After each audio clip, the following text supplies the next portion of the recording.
Hello there and welcome to Memeobi's Galaxy, the Star Wars podcast where memes meet the rebellion. I am your host, Memeobi. Today we are breaking down episode 4, 5, and 6 of Andor, the build-up and the tension and the explosive heist. Let's jump in. I am joined today, as always, by my co-host, Ethan. Hello, Ethan. How are we? Hello. Or I guess, how are you? Good. I'm good. The royal we. The royal we. Today is Wednesday night. Last night we watched all 3 episodes of Andor. You know, okay, guys. So since the episodes are 3 episodes long now of Andor, it's really long, right? They're 58 minutes long.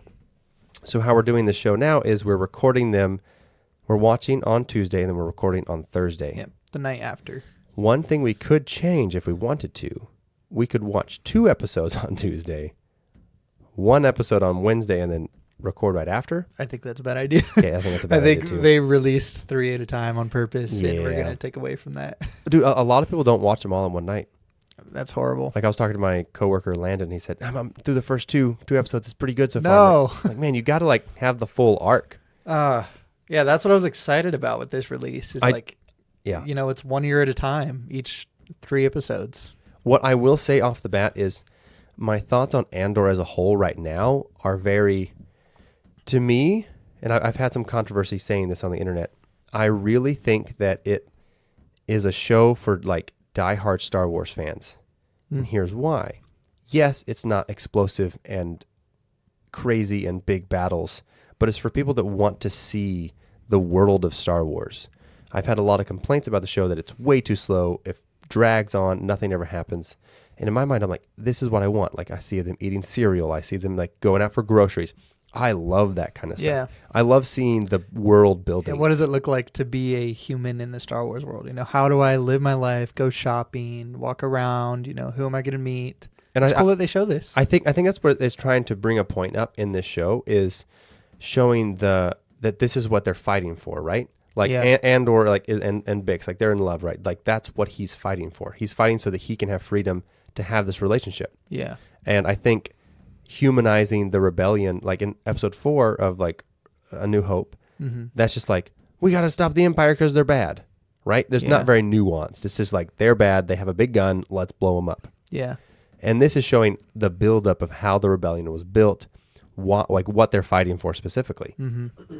Yeah, it feels like they're really just fighting for freedom. It's let us live our lives this way, and it's, just to jump right into that scene, since we're talking about it, we saw Andor and Bix just walk into a grocery store, and seemed like she was a regular there. The guy was talking with her, what's this guy's deal? It's it's fun to see Star Wars in that aspect, It's and just like you said, it brings the point further to what they're fighting for. Because before they even walked in there, Andor's all nervous and jittery about it, and she is too. He's just just calm down. We're just getting groceries. This isn't a mission.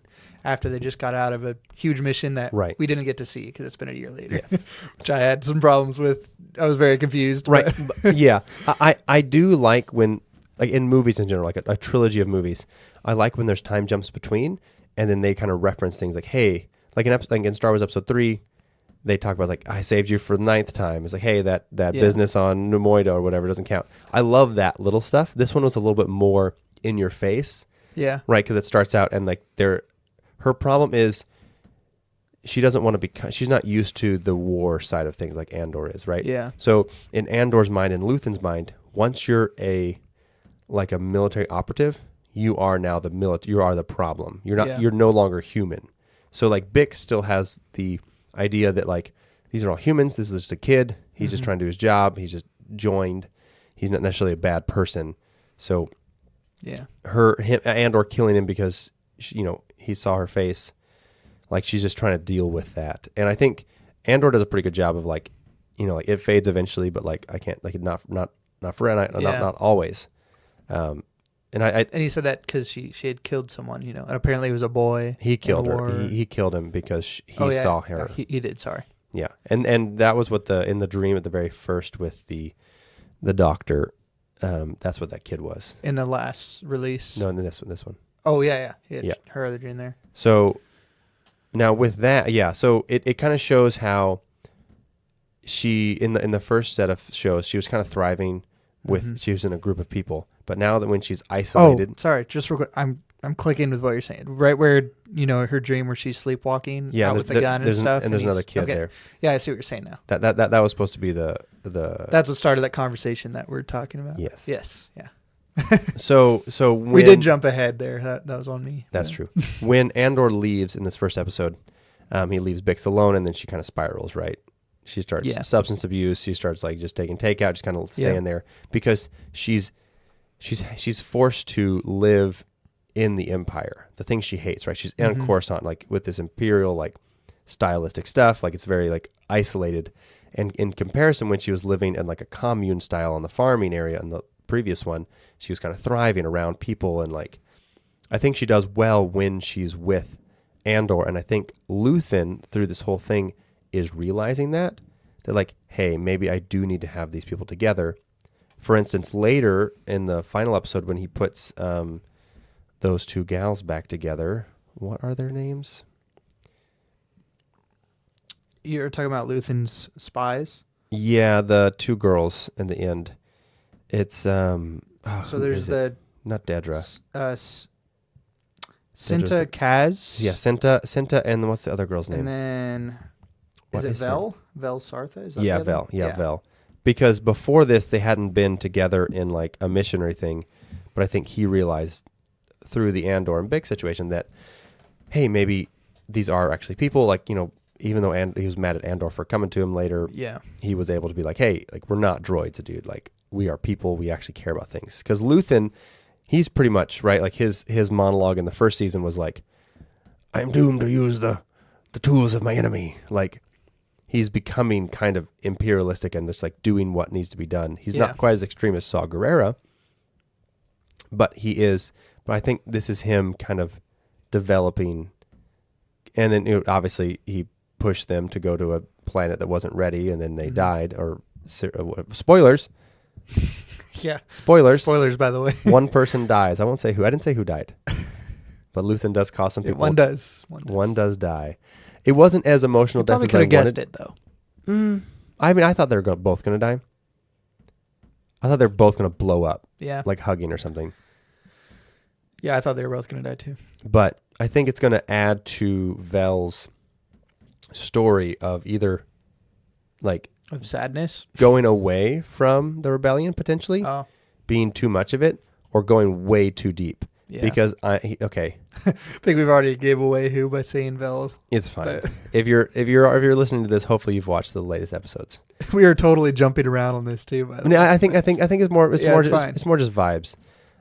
What I will say is, I think this is something I was thinking today. Sure. And this has nothing to do with these episodes. This is next week. Okay. I think we're going to meet K2SO next week. Yeah. I think Luthen, I'm torn. He's going to, in my mind. Think he's going to die next week? He's going to die. Because, the final episodes are the same time as Rogue One. Yeah. So in my mind, Bix either has to leave and live on a farm somewhere, on a big pasture up north, or she dies. Yeah. Because Andor's like really committed by then. Honestly, the way that this show is going, I feel like there's such an emotional buildup to her relationship with Andor that it's got to just end up being that she dies. I don't think it would feel that heartbreaking, and us as like consumers or watchers watching this being just okay with Andor sending her off to someone else or somewhere else. That doesn't seem like something he would do or try, I think he's going to fight for her and she's going to die because of it somehow. Yeah, I think what's going to happen is going to be like the classic, he fights for her, she dies, and then he kind of like goes ballistic. Oh, yeah. Like he goes pretty hard and like kind of like, he's like, you know what, Luthen? I'm going, let's do it. Like Chewbacca Let's blow up Solo. Everyone. Yeah. Like he's just like, you know what? Let's just freaking do it. Like he like kind of like completely committing, like not caring about dying kind of deal. Yeah. Yeah, I could see that for sure. Which I think would be pretty cool. It would.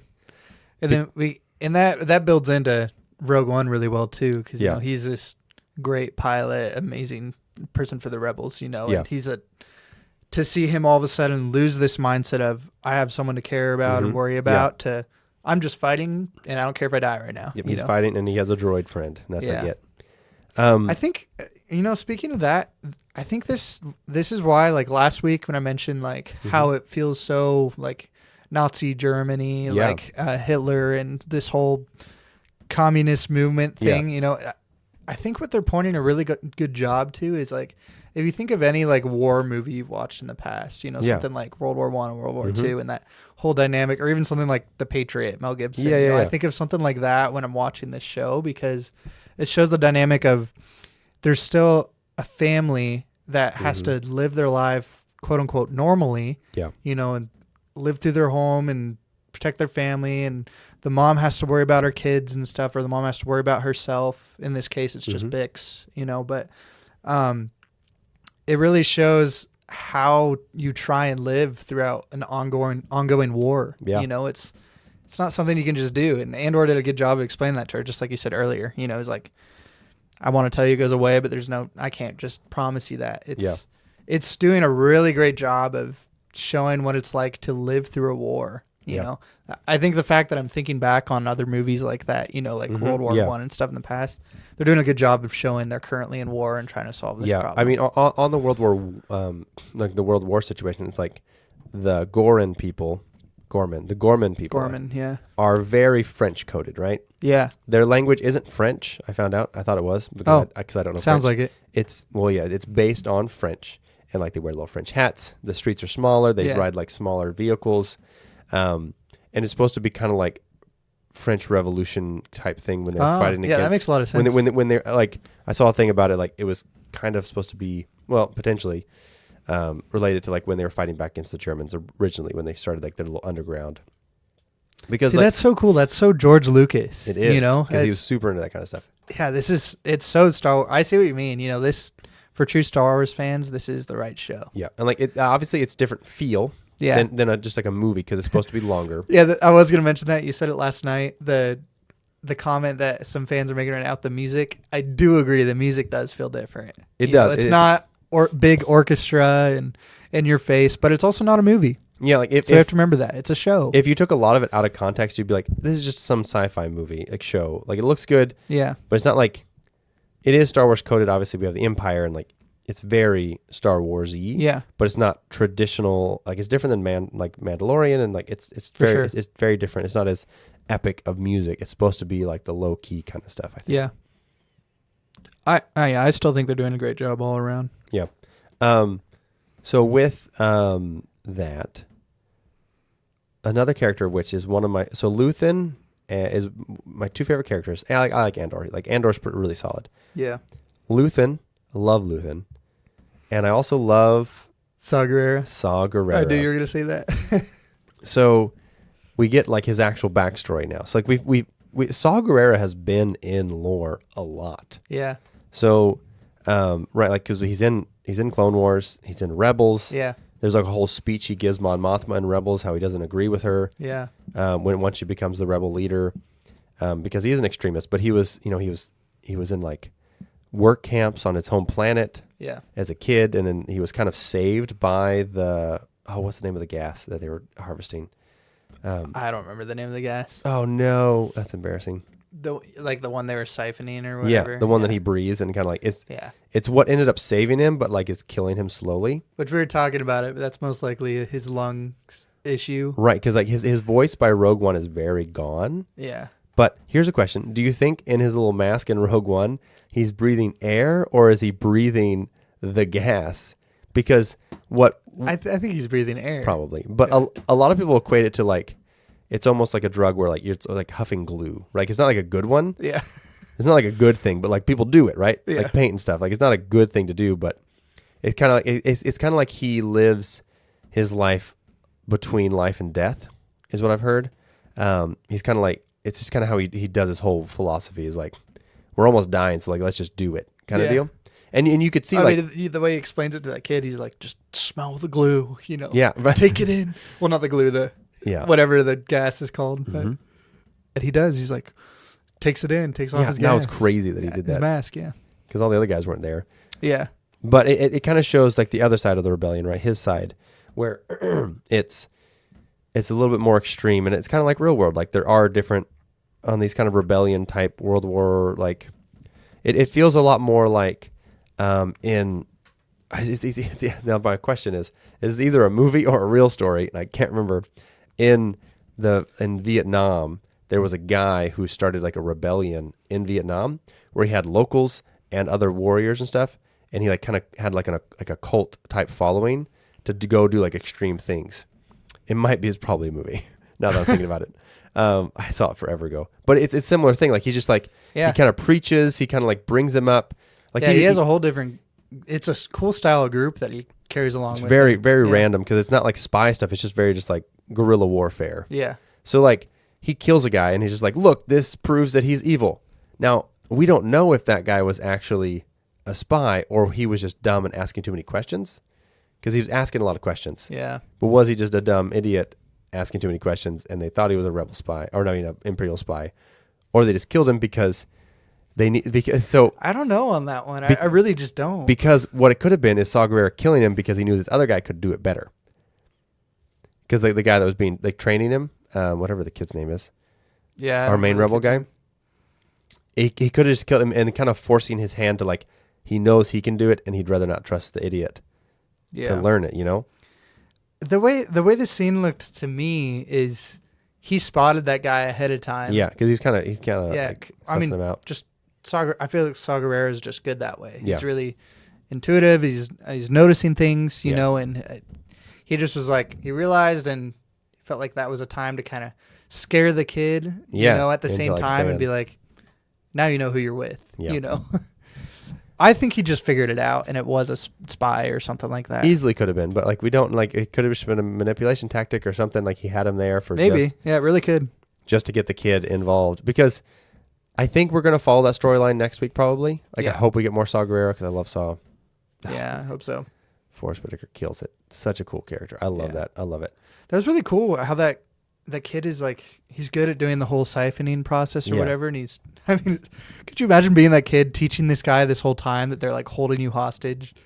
And then right as he gets it down, or at least you kind of feel like he got it down, he just dies. Yep. Kills this him. person you're just teaching, like, oh my goodness. Yeah. You know? Like from him, like, yeah, he's seen people die, but it's just kind of like a lot more personal. And maybe that's what Saw Gerrera's thing was, because he knew this kid was better. He wanted to really get him involved in his group. So that scene where the kid actually was the one siphoning right before he like takes in the gas and stuff, you know, that part where they like it dropped in there and it sounded like something went wrong. Yeah, we both turned to each other like, oh no, it's gonna blow up. Yeah, because we were saying at first like, this is what happened to his lungs. You know, this is the explosion. You know, and they were like, no, they're just sniffing the gas. Well, they were siphoning, so they have infinite resource. Yeah, unlimited power. But he did it. That drop wasn't a bad thing, I guess. It was supposed to happen. Yep, it was supposed to be that way. He got all the clicks right.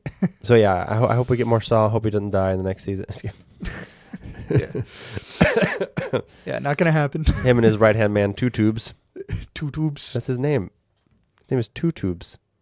Really? Yeah, I saw it on like the captions. And I looked it up. today. Yeah, I didn't know that. The guy with the two tubes.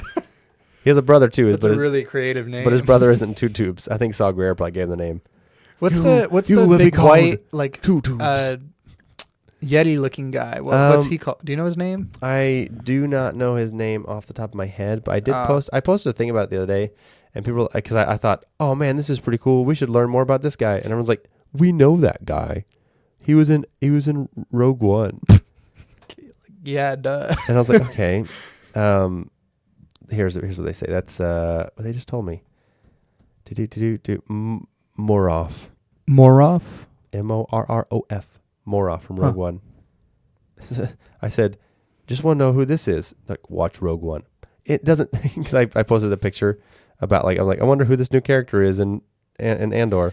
And just to make sure if there's any confusion on that, that's not the same species as like the Yeti that Luke Skywalker sees, right? A Wampa? No. Yeah, no. That's what I thought. No, Wampas are creatures. Yeah. There are creatures and there's aliens. Yeah. They're very fine line. This is alien. This is alien, not creature. Yeah. Now, speaking of creatures, Mon Mothma. Oh my goodness. So, I felt like a your mom joke or something. Let's just do a quick take on Mon Mothma. She didn't do much this episode.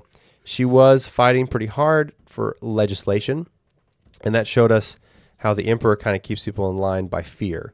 Because a lot of people were like, well, I don't want to do it because the emperor, like going against the emperor right now is not a good idea. Yeah. And like no one wants to do it. And before the Senate, so it's cool because I like that. I don't know if I'm thinking about it. I don't think we're getting an emperor scene.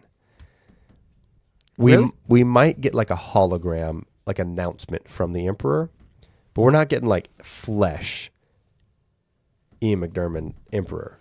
Really? Because I think the idea is to kind of frame him from the common man perspective where like you never really see him. He's very elusive. He's just kind of doing his thing. Well, you know, From like on a that storytelling point, what I do see is like the ISB Yeah. in themselves, they're already enough of a presence Right. where it's like that's a big deal if the ISB shows up. Where Yeah. I agree, maybe the Emperor wouldn't need to show up, but if he did, you know, that is an extra like serious presence. We mean business. I thought we might get him in like the Senate scene we saw in this one, but all we got was like the Senate like chant you had to do, like the oath, right? Because they show the Senate like we will stand together, and then like Mon Mothma just gives up. Yeah. She's so over it. She's kind of giving up. So I think in either next episode she's going to be like Yeah, because she was trying to turn Gorman to her vote. Yeah, and because she's they helped just out said Gorman no. before. Yeah. So what I will say is there was the Gorman massacre, right? Where Grand Moff Tarkin killed 500 unarmed people just to land a ship because he didn't want to land somewhere else. Yeah, 500. But that happened like a while ago. Yeah. Like 20-something years ago. Yeah. In Rebels, Mon Mothma talks about a Gorman massacre that happened 2 years prior, which should fall in line with next week's episode. So I think something else is about to happen on Gorman. Obviously, it's all coming to a head. Everything's kind of developing on Gorman. Like Gorman's going to be in the next episode. I mean, they're talking about the build up and like the middle of Gorman is where all of it's happening. Right, and like it's like they're trying to mine the entire planet, which I imagine they do for the ultimate power, the unlimited power project they're working on. But I think I just don't know what's going to happen in the last 3 episodes. Meaning, obviously, I don't know because I haven't watched them, but I think we're going to be able to guess a lot better when we see next week. There was rumors that the final episodes were going to be the same, like a couple days before Rogue One starts. But now that I'm thinking about it, I think it's more like just going to be that year. Like I don't think it's going to be like the exact same day. Like I don't think it's going to lead up to him walking into Rogue One, kind of deal. Yeah, because just walking into the opening scene. Like because I think we need to get where Mon Mothma starts to like become the leader of the rebellion in this show. It like because she is a main character. She's not just like a side character. I think we are getting there though. I know, but like I'm curious to see how they do it because they've never retconned things before. Meaning in Rebels they show us how she physically gets from Coruscant to the Rebel base through the Ghost Crew. Yeah. So my question is, are we going to see that part, or is it just going to cut? Like she's like, oh, I'm leaving now. And that's the end of next week's episode. That's what I'm thinking.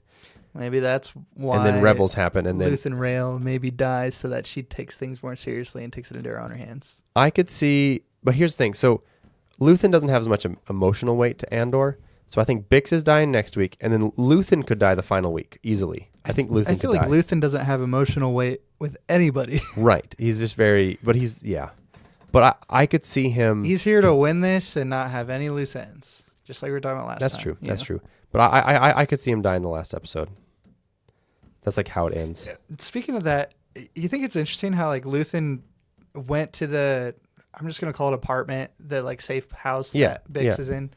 He went there to tell her about all that, but just knowing it would stir up Andor, that was like the whole point of it? No, I think he was checking on her.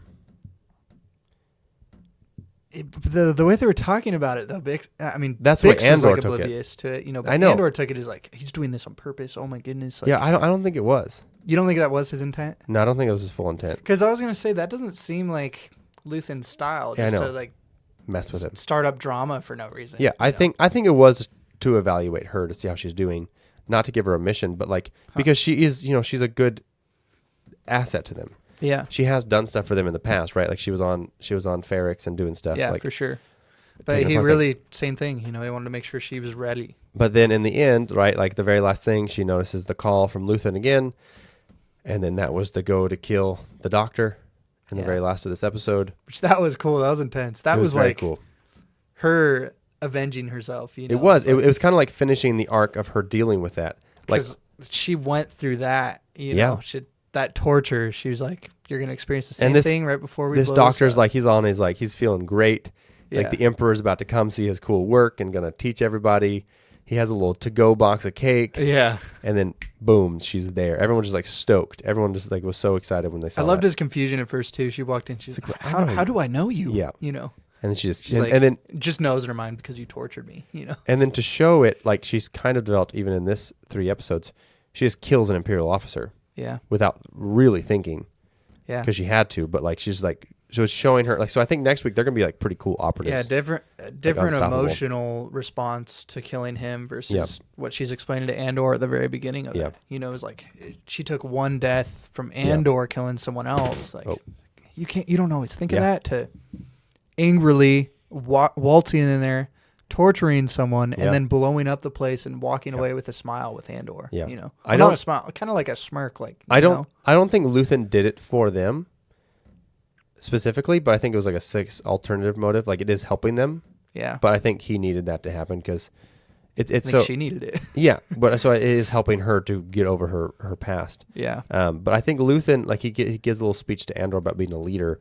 So I think next week Andor's going to be a lot better of a leader for potentially the Gorman people or like other rebel cells potentially. Yeah. Yeah. I want to talk about the part where Andor like plays this other character. You know, yeah. Cool. So he plays Sky Garsha, whatever his name is. Whatever his name is. Sky something. Something like that. So he goes to Gorman. And he's like this undercover fashion designer. It was really neat, you know. And he was good about like playing the fashion designer, but then as soon as everybody leaves, like, you know, this is the real deal. But I don't know. It was weird. He wasn't good enough to stay with that mission or whatever. Luthen took him out of it, or he left it himself. He quit. He said they're not ready to do a rebellion. So that's why they sent the other gal. Yeah, right because Luthen wanted them to do it no matter what. I guess I missed that he just left it. Then I thought like Luthen pulled him out of it. No. Oh. And Andor was like, these guys aren't ready. They're not military. They don't know what they're doing. They're rushing into it. But the thing is, here's the deal. That explains his intensity towards them. So here's the deal. Luthen and the Empire have the exact same goal, right? But Luthen doesn't know why the Empire wants the rebellion to happen on Gorman, because then if there's a rebellion and they're these terrible people, then if they start mining it, no one cares. Luthen wants them to rebel and fail. He wants the rebellion to potentially fail because if it causes a big stir, because he says, Andor's like, they're just going to burn. He's like, then they'll burn bright. Like, it's going to be a flame, and like in Disneyland, the spark, light the spark that starts the rebellion. But that's the idea, like the spark to start the rebellion. That's what he's kind of attempting, even though he knows, because Andor told him, like, he knows that the Gorman people are not ready to actually do a big thing. Yeah. He's going to use them to cause a big fuss, similar to how he did in season 1. He caused something to happen on Ferrix to get the Empire to respond, a big thing to get more systems to be like, hey, wait.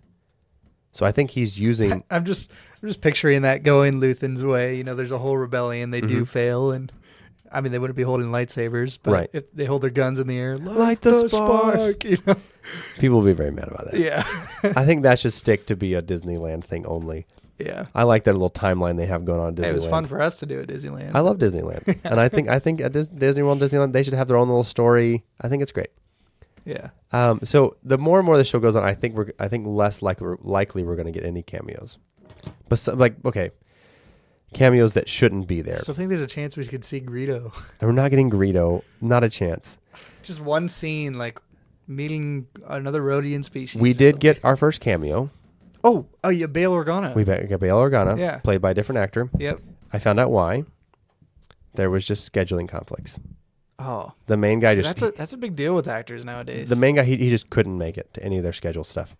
So they changed him, and they put him in this episode to get you more used to it, because he's definitely going to be in next week.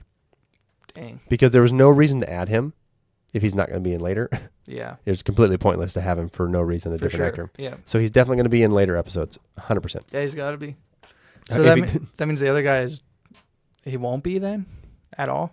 The original Bail Organa. Yeah, he's done. Huh. But this does start the precedent of.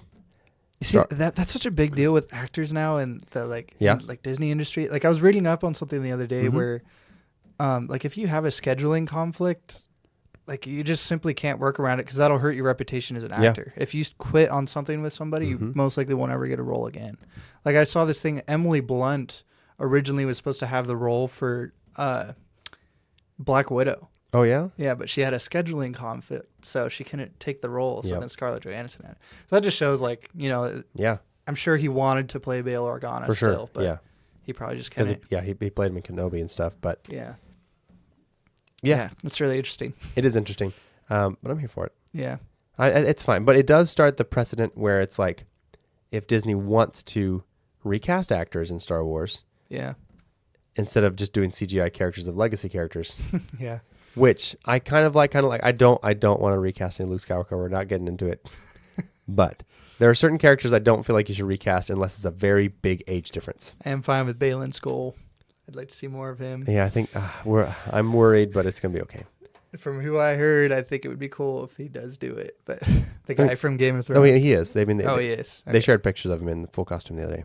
Oh, really? Yeah, I haven't seen that. At Celebrations in Japan. Oh, maybe I did see that. It looks exactly. Maybe that's how I heard that. Probably. But I think I'm happy with this second set of episodes. It's definitely a different feel, I would say. Right? Like it's a lot. It is slower, but it's more based on the emotions of the rebellion. Yeah, slow and emotional. There were some intense scenes though. One of our mains died. Yeah. Oh, that scene too with the artifacts. And that was very stressful. She couldn't get it unstuck. Yeah, so Luthen and his assistant I were was just at the edge of my seat. Like, are you gonna get this? Yeah, and so the Lori, what was the guy's name? The spy, the undercover guy. It's like Lonnie. It's Lonnie. So she threatens his family in that very nonchalantly. She talks about his family a little bit, and in season 1. Luthen threatens his wife and kids too. Dang. It's kind of a way to stay in the ISB. And so he's like, okay, shoot, I got to do this. The whole Krennic scene was so awkward, dude. Like, if there wasn't anything else happening, it was Krennic versus Mon Mothma. And it's just like, this is so awkward, stressful. Guys. He's like, I thought he was going to, notice that Luthen Rael kept looking over. He's like... Because he was looking over. They showed Krennic looking over at them. I know, he looked over there. I was so straight. Because I was like, he's going to walk over there. I want him to catch someone next week. And okay, when the whole group got there, they just stayed there. I thought they were gonna leave, and that group looks at the artifact, but they just stood there with him. Yep. Like, oh my goodness! Like, here's your other coworkers in a sense, that you're standing around. It's like, how did they not catch on, dude? Not even like catching on to what they're doing because they hit it really well. Yeah. But catching on to something that was off. Something weird. I hope we get I want Krennic to catch somebody. Yeah. And have execute someone or because he's a smart guy. Mm-hmm. I'm hoping they do kind of like Thrawn and outthinking somebody. He's gonna make it a big deal. I think if he catches one person, it's gonna be like a public sacrifice. Like we're all gonna watch this. This is what he did. What if he catches Luthen, and that's how he dies? Like he gets dang. But that creates that makes Mon Mothma want to become the better leader or something. I don't know. Especially because Luthen, he has these two sides to him. He has this side with his spies, without his wig. And then he has his wig as this rich person that's amazing and great. Yeah. I could see him if that did happen. Yeah. Him in his wig looking like this rich person. They would sacrifice him like that. I could see him showing up to Gorman and then Krennic was there or something, and he notices him. Yeah, no, come crazy. Here, kind of deal. But that's all I really have. I mean, to the people that say it's slow, I just think maybe it's not for you, sadly. Yeah, I agree. Which is a bummer. I know it's a bummer not to love everything Star Wars, but it is somewhat how it is. I mean, people want a more people have been calling for this forever, a more adult Star Wars show. But this one is more intense and adult, quote unquote, but it's not pushing the limit where it's they're just cussing all the time and just have strippers and stuff. But that's because the original idea for the adult show was Underworld, of course, on. And like, it is kind of cool to have an adult Star Wars show, though. yeah, I think The drug abuse. it's not like a movie where like, I think the movies should always stay where like, not kids, but like 13-year-olds can watch them. Like PG-13. But it's so real to how they're feeling in this That's war. That's what I'm saying. It's so great. That's what I'm saying. I think as a show, if you want more and you want that, it's here for you. But it shouldn't be the standard one that like, because everyone assumes Star Wars should be for everyone, for all kids. I think there's the different levels of it that like maybe I don't know. I enjoy having the different variations. Like you can enjoy Star Wars Rebels, with a 7-year-old, or a 45-year-old. But like Andor is specifically for I agree. the older quote unquote. To anyone else listening to this too, like, or your coworker, watch the shows as the release goes, you know, like, or not even on the release date, but like, watch 3 at once. You know, it feels like a movie when you're watching it that way, and it makes sense for how they're separated in the year. So, well, I know we're doing the next 2 like this, and it's how you should watch it. Like, imagine watching 2 episodes at a time. So 1 and 2, and then 3 and 4. Man, that'd be horrible. I can't even picture it. Like this show would be so different. I know a lot of people. I'm on a Discord where we talk about it every week. Outside of it, and a lot of people like fall asleep. They're like, I can't make it through. It's too late. Because you got to think about it, right? Yeah. A lot of people want to watch it the day it comes out, but it's like East Coast. It's 9 p.m.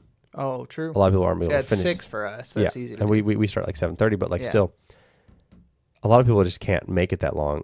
And they want to wait till the night, but like they want to watch some the first day. You know, they have families, they got kids. But I would just like wait till like the weekend then. If that was my case, agreed. You know, because if you weren't a content creator for Star Wars, I would watch Star Wars so much differently. Anyways, but I am, and it is my sworn duty to the people of the Republic. I'm just here with you. I'm just excited because next week we get Tales of the Underworld, May 4th. Dang. Hey guys, so wait, next week we're going to record one more before May 4th, right? No, this weekend's May 4th. Hey guys, this weekend's May 4th. May the 4th. Ethan and I are running a Star Wars 5K. Are you still doing that? Yep, Cool. Yeah, 5K. Have you trained at all? Not really. Cool. I have a little bit. We're doing a Star Wars 5K. We're going to be in Seattle, Washington. No way anyone's listening to this point of this podcast, but we'll be there. We're doing a trivia night at go run with us. At a bar. You can run with us. You can join our trivia team. I don't think anyone listening to this lives in Seattle. But if you are, you can come to an escape room with us. All right. Thank you for joining us. Ethan, do you have anything left? Goodbye, and thank you for listening. You're supposed to say, may the force be with you. Oh, may the 4th be with you for next week. And if you're not listening to that time, may the force be with you. As always, I am your host, Memeobi.